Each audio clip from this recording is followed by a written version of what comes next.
difference between type and brand? Well, type is as simple as it's the categories you fit in. It's really that simple. So how does the industry see you in terms of what types you're going to play? What roles really is kind of what it is. So that's as far as that goes. So like a police officer, a nurse, a Exactly. doctor. Or I even like more general categories because that's how Okay. the agents see it. So it'd be like a business professional or just okay. a Midwest kind of guy or a sweet girl next door, best friend. I mean, so it's a little bit more general than just a specific like he's a cop. That's what type is. And brand is simply asking the public what they see when they How see they you. perceive you, not Yep. how you perceive yourself. Yeah. So it's beyond just type because the roles are part of branding, but it is more specific. It's what do you see when you see me? Personality wise, specifics in terms of physical appearances and even spirit, soul, who I am. I mean, who do you see who I am? Yeah, I like that niche word. Yeah, and that's what Your niche is. niche. Yeah. Yeah, or niche. What you want to do is get to obscurity as an actor to stardom by focusing on your niche, the one thing you can do that no one else can really do. Get to that place, and then you start doing whatever you want. It's like when Charlize Theron did Monster. Like, had she started a career doing that, it would have never worked.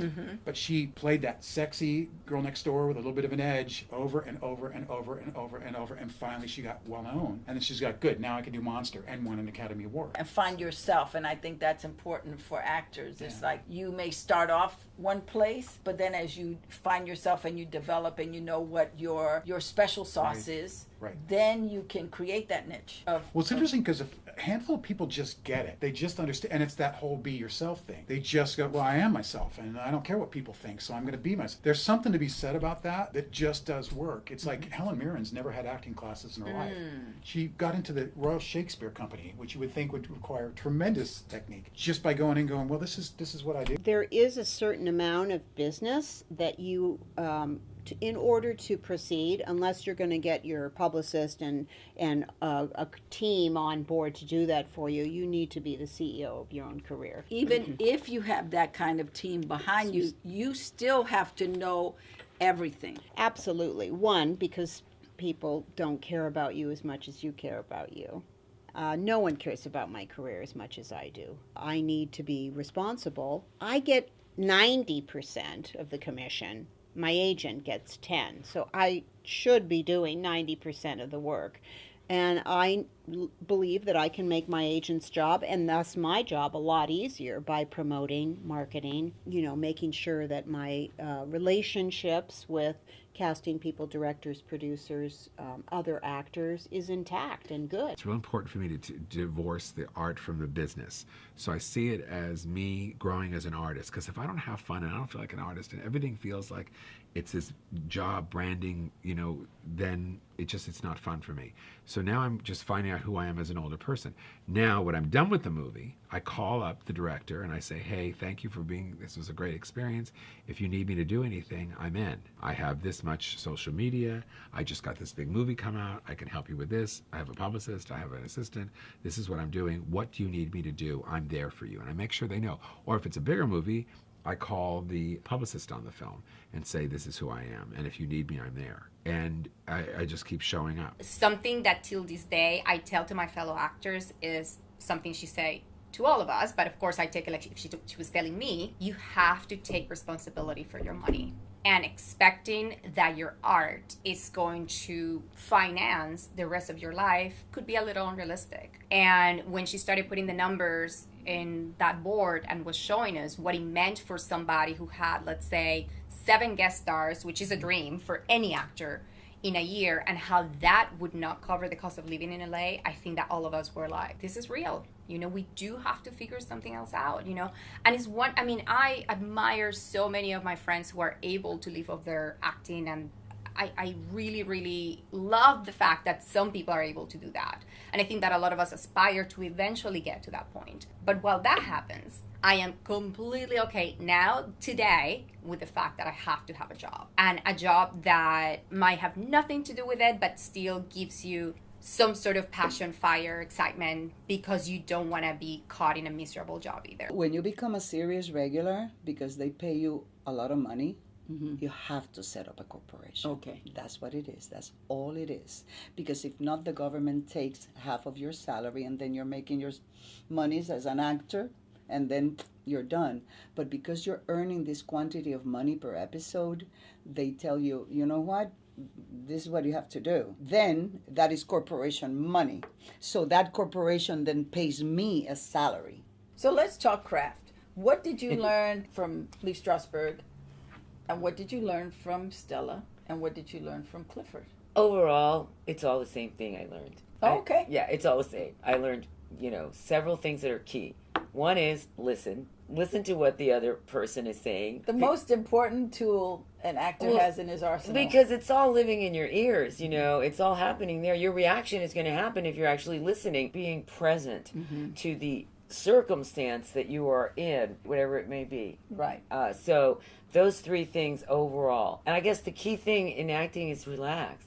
But truly know what you're doing is really key. And that comes through listening and reading the play over and over. And that's another thing I learned. So there were really like four things. Is to read, to fill your mind and your imagination with all the information that you can, so that it can grow and expand and become a tool. So your body is your instrument. This is it. This is what we have. First of all, technique is a way an actor should learn how to work for himself.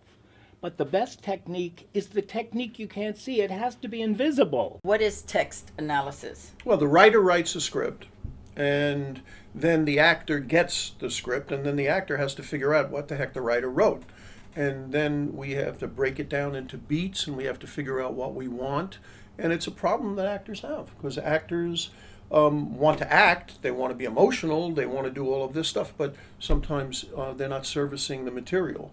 And Roy was big time into servicing the material, figuring out what the material was about, putting yourself into it, and then bringing the best choices, hot choices, from yourself, from your personal life, into the material. So that's text analysis, going to follow actors forever. And you get better and better and better the more you do it, the more you practice.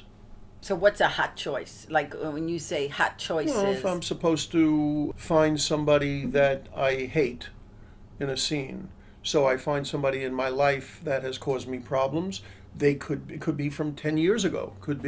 I used to use an actor upstaged me in a movie who came on to my girlfriend at the time and was a miserable human being. I used to use him all the time. It was great using him because I hated him. It was right there. And then he died a horrible death. So in death, he still made problems for me. But that's a hot choice, finding somebody that you can use. And it might be somebody like right now in your life, or something that happened right now in your life that you can bring into a scene, and all of a sudden you have a choice that makes you come alive and you don't have to act. It's coming from right with you. What are beats? You're playing a moment. The moment is very clear about what you want, and then the moment changes and you have to try to find something else. So what I do and what a lot of actors do is where the moment stops, you draw whatever this is. I'm not... A line, yes, or a little whatever slash. that thing is, a slash. Yeah. Right, and then the new moment happens, and that's another beat. So you have a beat, and then you have another beat, and you try to... Then one beat follows the other, or if it doesn't, then you have a pause or a transition to try to figure out what you want. And it's all kind of in the writing. The writers don't know how the actors are going to take charge of it. That's our job. But the writers are clear about where it's going. We have to figure out how to make that happen. When I was first starting out, it was like I'd hear tips like, go in there and blow them away. Or I remember distinctly when they were talking about Sarah Jessica Parker in Love Story, the movie not Love Story, but LA Story. Mm-hmm. She went in and she was magical and she blew them away. That's her. Do not go in a room to blow anybody away.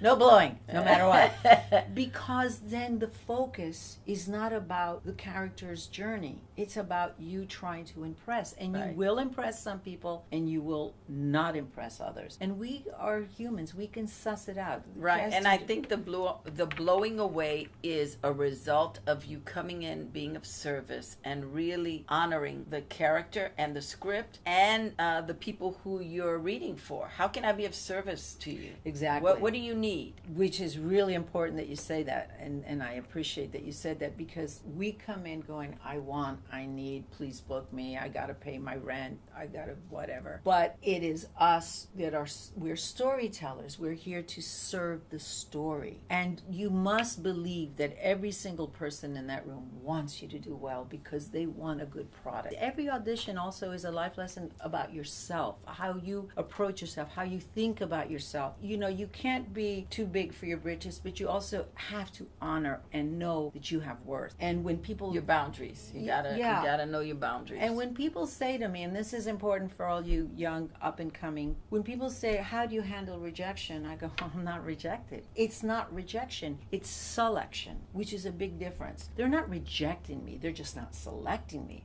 Just like this blouse I wore today, but maybe I have one in my closet that's worth $3,000 more than this. Okay, I don't have anything with it. But you know what I'm trying to say. Know the material, figure out the text analysis, keep working on choices so that you're making the choices that really bring you alive, and making sure you're bringing yourself to the audition.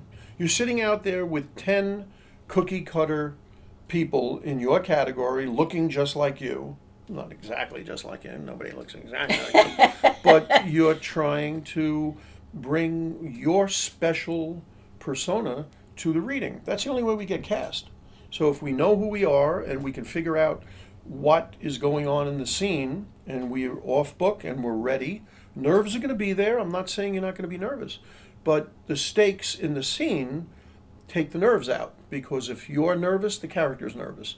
If you need something in the scene, the character needs something in the scene, and then it comes alive. The first thing I do is try to relax.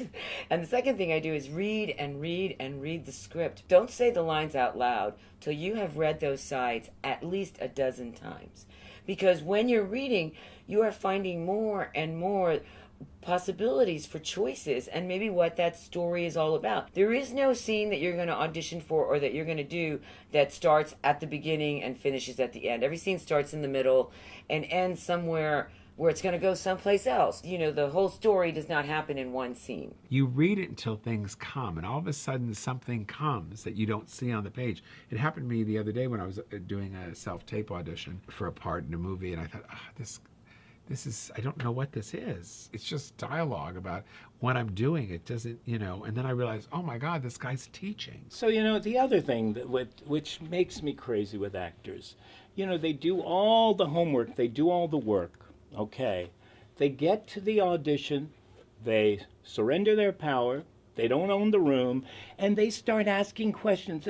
Do you want it this way? Do you want it that way? They overtalk it. I say, do the work you worked on. Give it to the spirit, let go, and show up. Let them see the talent, let them see the homework, see the performance, not the homework. And then, if they want to give you an adjustment, but if you start asking already, all your choices are out the window, and they see a half-baked performance. Right, and they're afraid now. They're afraid now. They're afraid that you don't know what you're doing. Exactly. Mm-hmm. So and then if they give you the adjustment, listen carefully and be willing to let go. Another thing I do is when I get to set, I'm very kind to the PA. I'm kind to makeup. I'm kind to hair. I'm kind more so than I am to fellow actors. Because fellow actors are not going to have my back the way somebody on set is going to have my back. Mm-hmm. The lighting people, the grips, whomever. I've had many people come up, Norma, oh, wow, thanks. Hey, let me get you some water. And the cinematographer, the DP has to be your friend. Yeah. You have to, and you because respect. they're really looking at you more than anybody else. They can see if something is wrong with you on camera, and they will help you. If they like you, they'll say, move over here. Oh, go over absolutely. Here. Yes, you got to make the DP your friend. It's a collaborative effort. We all have an important role to play, even all the way to, crafty. You're like, and they're, here's a little something. Thank you. And the actors, of course, you have to get along with and stuff. But going on a show as a guest star, for me, is like going to a party that's already been happening. And somehow you've got to walk in and make it work. Don't sit there wanting them to take care of you. You got to take care of yourself. You got to be prepared. If you have questions, you ask. You got to also be smart about the questions that you ask. You can't be asking questions just to try to win over the director. And the director, many times on these episodics, are also like us. Right, They're they're- looking for their next gig. You may want to impress them. That's the most important thing I can give any young actor, any aspiring actor, is don't do it to impress anyone. You have to realize also what your strength and your weakness is. I'm never going to do Shakespeare. It's just something number one, I'm not that interested in it. And number two, it's not me. I like stylized things, definitely, but it doesn't interest me enough. But what really interests me is certain writers and certain people. So I try to go where my strength is. I notice, for me, big hospital words with being a doctor and it's not. I'm never going to be good at that. I don't even want to be good at it. So you learn what you like, what you don't like, what you're good at, what you're not good at. There isn't like a whole lot of mystery to acting at this point, okay? But I would say for young actors, you should know there's a lot of mystery to acting because the mystery is inside you and you need to keep discovering and uncovering and working out who you are and how you're going to fit into what you're doing. I still do that. It just is not as complicated as I used to make it when I was younger, but I think that's because I have a lot of life experience now. Take care of yourself, your body, your mind, your spirit. You don't have to be 100%. You can be broken. It's okay. But don't be hard on yourself. Also, don't make excuses for yourself. Where you can better yourself. This is, as they say, it's a marathon. It's not a sprint. Give yourself time. Have outside interest as well. Be an interesting person just, as a person. Study. Know your craft. Look at people who work. Admire. Go to the theater. Support the arts. Be an artist. Travel the world if you can. And if you can't, travel this town. LA has got so many wonderful cultural things that we are not aware of. Read. If you can't take acting classes, then read. Read acting books. Watch on YouTube. Watch this on YouTube. Learn from people. Don't see other people as competition. The competition lies within you because when you walk in the room, they're not in the room with you unless